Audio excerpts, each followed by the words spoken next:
আমাদের একটা প্রতিবেশী দেশ আছে, আমরা আমাদের দেশ নিয়ে যত ভাবি তারা তার চেয়ে বেশি ভাবে।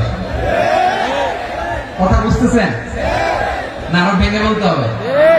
হ্যাঁ, আমরা আমাদের দেশ নিয়ে যত উদ্বিগ্ন, এদের আরো টেনশন বেশি। বলেন, আমাদের দেশে শান্তি আছে না নাই? আমরা হিন্দু মুসলিমে কখনো দাঙ্গা লাগে? আসতে বলেন কেন লাগে? ওদের পূজা পর্বণে আমাদের মাদ্রাসার ছেলেরা যে পাহারা দেয়, চিল্লা করে, ঠিক কিনা? আমাদের তাফসীর মাহফিলের সময় ওরা ডিস্টার্ব করে, ঢোল বাজায় না।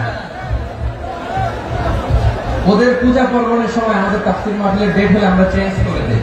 সুবহানাল্লাহ, কি সাম্প্রদায়িক সম্প্রীতির রোল মডেল। আর ওই বাংলাদেশের ব্যাপারে তারা অনেক ডিস ইনফরমেশন ছড়াচ্ছিল। ভারতের অনেকগুলো গণমাধ্যম, আমি জেনারেলাইজ করব না, আমাদের প্রতিবেশী দেশের সব গণমাধ্যমকে আমি দোষ দিতে চাই না, অনেকগুলো গণমাধ্যম তারা ডিস ইনফরমেশন শেয়ার করেছে। ডিস ইনফরমেশন আর মিস ইনফরমেশনের পার্থক্য আছে। মিস ইনফরমেশন না জেনে ভুল বুঝে একটা মিথ্যা বা ভুল তথ্য ছড়িয়ে দেয়া, এটা ক্ষমা আছে, এটা কি আছে।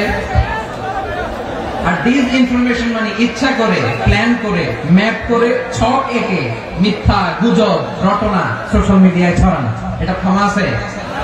আওয়াজ করে বলেন, ক্ষমা আছে? ভারতের কিছু গণমাধ্যম তাই করেছে।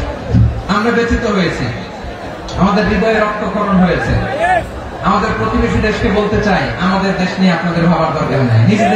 নিজের চরকায় তেল দেন, নিজের দেশ নিয়ে ভাবেন। গত মাসের ভয়েস অফ আমেরিকার রিপোর্ট, বাংলাদেশে সংখ্যালঘু জনগোষ্ঠী আগের চেয়ে বেশি নিরাপত্তা পাচ্ছে। Report voice of America, Muslim report নাকি? মুসলিম জরিপ, ভয়েস অফ আমেরিকা। কথা বুঝে নাই বোধ হয়। ভয়েস অফ আমেরিকা কি আমাদের রিপোর্ট না? ভয়েস অফ আমেরিকার জরিপ, বাংলাদেশের সংখ্যালঘু জনগোষ্ঠী আগের চেয়ে ভালো নিরাপত্তা পাচ্ছে।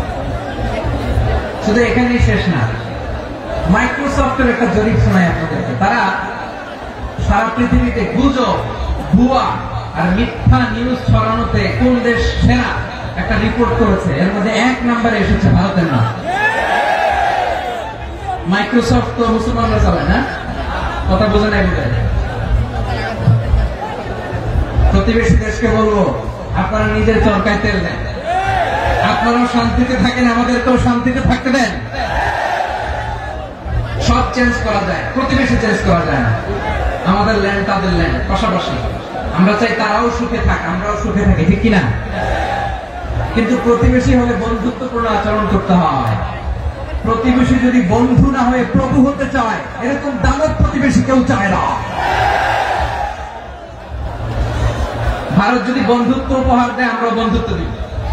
কি বলেন? বন্ধুত্ব কারোর সাথে বৈরিতা নয়। আলহামদুলিল্লাহ বলেন, কত চমৎকার পলিসি আমাদের। আমরা নির্বিবাদী, আমরা বাংলাদেশ রুখে দেওয়ার জন্য ঐক্যবদ্ধ প্রচেষ্টার কোন বিকল্প নেই।